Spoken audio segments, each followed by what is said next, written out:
Hello friends, చూసారు కదా పనసకాయ ఇదిగోండి రెడీ అయిపోయింది. సో కొంచెం స్మెల్ రాగానే ఈ పనసకాయని కోసేయాలి. సో చాకుకి బాగా ఆయిల్ రాసుకొని, చేతులకు ఆయిల్ రాసుకొని ఈ ప్రాసెస్ని స్టార్ట్ చేయాలి, కట్ చేయడం అనేది. ఇదిగోండి ఇలా కొంచెం ఆయిల్ తీసుకొని ఇలా చేతులకి బాగా ఆయిల్ రాసుకోవాలి. ఎందుకంటే అది చాలా బంకగా ఉంటుంది, ఆ బంక అస్సలు వదలదండి. సో అందుకని కంపల్సరీగా ఆయిల్ రాసుకొని ప్రాసెస్ని స్టార్ట్ చేయాలి. లేదంటే గ్లౌస్ కావాలంటే గ్లౌస్ వేసుకోండి.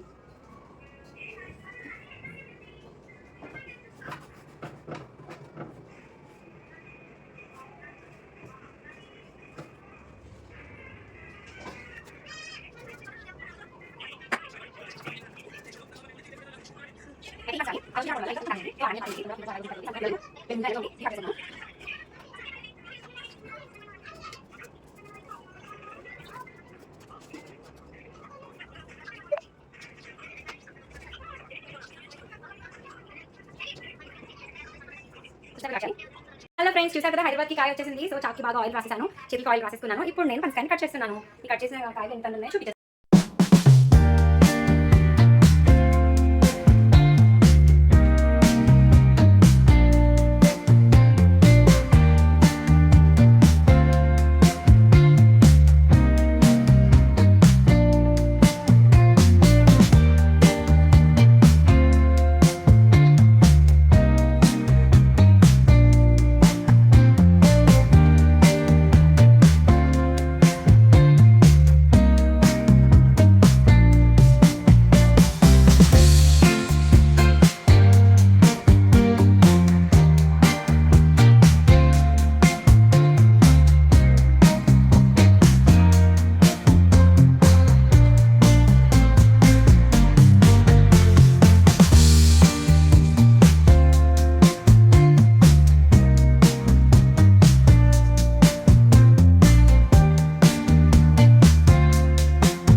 కొంచెం టైం పడుతుంది, తీసాక ఎన్ని తొలిలో చూపిస్తాను. చాలా వచ్చేలా ఉన్నాయి.